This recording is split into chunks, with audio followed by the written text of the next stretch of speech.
Esse vídeo é o primeiro passo para você começar a nadar de braçada no que se chama de plano de contratações anual. Ao final do vídeo, você vai entender de onde veio, qual o histórico desse instrumento de governança tão importante e que hoje está fazendo ainda tanto barulho no bojo, no âmbito da Lei número 14.133 de 2021. Saber o histórico, saber de onde veio e saber qual foi o avanço e as dificuldades, sim, esse é o nosso ponto de partida. Vem comigo. O traço cultural de planejamento sempre desafiou muito a nossa cultura nacional. E não foi diferente quando a gente fala de previsão de demandas de contratações por órgãos e entidades públicas. Em bem da verdade, a gente tem que reconhecer vários órgãos, várias entidades, nas últimas décadas, nada tão recente assim, tentava levantar as demandas aí para o exercício subsequente como forma de pedir o orçamento. Então fazia lá, montava uma planilha num Excel, num qualquer programa, qualquer software, fazia o compilado e pedia-se o orçamento. Mas nada com rigor muito técnico ou metodológico, grosso modo. Em bem da verdade, o que dominou como regra é que o órgão simplesmente pegava o que foi gasto como orçamento, o que foi dado como orçamento para esse ano e jogava assim, ó, a gente vai pedir tanto e tentava somar aí 10%, a inflação, o que for, sem minimamente talvez um crivo melhor quantitativo e qualitativo do que de fato ia se gastar, no que ia se gastar. Em vindo o orçamento, tentava se encaixar as demandas, né, naquilo lá. E nada talvez tenha mudado tanto se a gente pega o Brasil como atacado. Agora, na década passada, né, alguns órgãos começaram a se destacar nessa seara de previsão e de planejamento. E um dos órgãos que se destacou foi o Senado Federal, que teve os seus primeiros planos de contratação anual publicados ainda em 2014. Mas sabe qual foi o grande divisor de águas, ou pelo menos o primeiro passo, para que a gente começasse a ver de maneira institucional e mais ampla o que a gente chama hoje de PCA? Foi o Acórdão 2622 de 2015 do Tribunal de Contas da União. Esse acórdão de lavra de relatoria, né, do ministro Augusto Nardes é tido por muita gente, por mim, eu posso dizer por mim, né, como talvez um marco, né, da entrada do TCU na matéria de governança em contratações públicas. É nesse acórdão que a gente consegue identificar diversas variáveis, elementos, né, que moldam um quebra-cabeça da governança em licitações. Então esse acórdão fala, olha, para você estar bem na fita, você tem que ter, você órgão, entidade, você tem que ter um plano de contratações anual, você tem que fazer gestão por competências, você tem que fazer gestão de riscos e por aí vai. Tá? Então tem que fazer uma gestão estratégica, coisa que ninguém faz hoje, tá? Uma gestão estratégica de contratações públicas e vai. E esse acórdão foi sendo reproduzido e lapidado ao longo dos anos seguintes. Foi a semente. E aí, o que aconteceu? Essa semente, ela caiu num solo que acabou germinando, que foi o Poder Executivo Federal. Obviamente, em termos federais, a gente teve alguns, o que a gente chama de early adopters, né, os pioneiros em adotar isso daí. E a Câmara dos Deputados, eu era diretor de compras lá, foi um desses pioneiros. A Câmara dos Deputados teve seu primeiro PCA instituído em 2015. E aí foi aprendendo, e hoje a Câmara, sim, é talvez um dos benchmarks que a gente pode ter sobre PCA. Agora, a semente, quando cai no Poder Executivo Federal, ela acaba virando uma norma. E essa norma, a primeira exarada, né, que tem uma amplitude em termos de Brasil, no âmbito federal, foi uma instrução normativa de 2018, que trazia, sim, já procedimentalmente como e para que fazer um PCA. Essa norma, no entanto, talvez por ser a primeira, né, pioneira, mais uma vez, ela não trazia a melhor lógica de confecção do PCA. Ela preconizava que para você colocar alguma demanda no seu PCA, Pense, um ano e meio antes de você instruir o processo em si, você tinha que fazer um estudo técnico preliminar.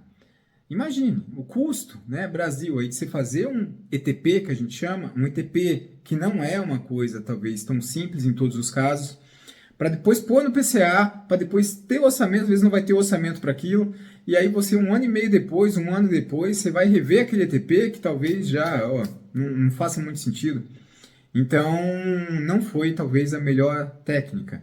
Em 2019, no entanto, a gente teve a revogação, né, dessa IN de 2018 e nasceu sim uma norma mais moderna, a gente pode dizer, com um rito talvez menos burocrático. Então a IN, eu acho que vou confirmar aqui no comentário, mas eu acho que a IN 1 de 2019, ela nasce sem essa exigência de ETP, a gente tem que fazer um planejamento mais objetivo, mais enxuto, que sem sacrificar a sua robustez, gestão de riscos, né?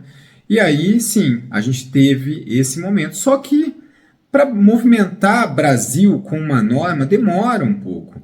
E aí a gente teve 2019, né, 2020 e já estava num período muito próximo ao que sucedeu em termos de pandemia.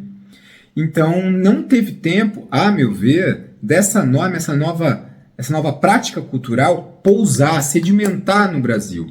E 2020 foi um ano também de discussão intensa do PL 1292, que culminou na Lei 14133. E aí a gente teve, sim, né, uma coisa bem bacana, que foi a nova Lei de Licitações. Eu nem sei até quanto tempo eu vou chamar de nova, né, porque a gente já tem aí 4 anos de lei, mas a Lei 14133, sim, já estava no texto dela, ela absorveu e foi também melhorado lá a previsão de ter um PCA, né, do Brasil aí ter será que é uma faculdade ou uma obrigação? Coisa que a gente vai discutir no próximo vídeo, tá? Mas o PCA tá na nova lei, sim, como um instrumento de governança. E aí que nascem alguns desafios e algumas dificuldades. Uma vez constando, né, numa lei federal de abrangência nacional, que é a 14133, a previsão de se fazer um PCA, obviamente você pode ter uma leitura que é uma faculdade, mas ao mesmo tempo a gente pode ter uma leitura que é um poder-dever, mas o fato é que essa previsão acaba incidindo não só nos entes, né, da União, entes, órgãos e entidades da União, mas também nos outros, né, nas outras esferas, estados, municípios, Distrito Federal. E o Brasil começa, né, uma grande engrenagem aí, a gente começa a ver algum movimento em termos de rodar. É óbvio, né, mais uma vez, não é uma chavinha que vira que vai acontecer isso em termos de Brasil. Mas o que se vê hoje é um movimento de muita gente correndo atrás, como que eu faço um PCA, como que eu não faço PCA, e aí nascem, né, os problemas, e sendo muito franco, muito pouca gente fala com clareza aí sobre PCA, e em especial, assim, como o PCA é meio, o PCA não é fim, o PCA é meio, e como que o custo de você fazer um PCA, né, as rotinas de um PCA, elas não podem ser as mais absurdas, né, e as mais burocráticas do mundo, sob o risco de você sacrificar o objetivo de um processo, que está onde? No artigo 11 da 14133. Você quer resultado, você quer efetividade, você quer desenvolvimento sustentável, você quer um preço econômico, nem sobrepreço, nem superfaturamento, mas também você não quer uma compra que fique inexequível depois na execução. Você quer inovação. Tá? É isso, né? Você quer isonomia, você quer justa competição. Então, são todos atributos que têm a ver com a realização da contratação.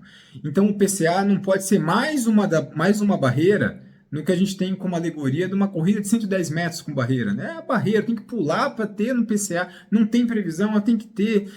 Não, ele tem que ser uma coisa que se adequa e se amolda bem num rito racional de contratação. E aí que todo mundo hoje tem muita dificuldade. Vou falar um pouquinho só para fechar esse vídeo aqui do que nasce como problema crônico agudo quando a gente fala de PCA. Bom, jamais vou aqui, né, esgotar uma lista de itens. A primeira coisa que tem é que quando a lei fala, né, que o PCA ele é insumo informacional para você fazer o PILOA, o Projeto de Lei Orçamentária, anual, então ele é insumo informacional para a área financeira de um órgão e entidade que está nos últimos anos, bem no plural, fazendo a previsão orçamentária do exercício subsequente sem consultar a área de compras. Então você tem aí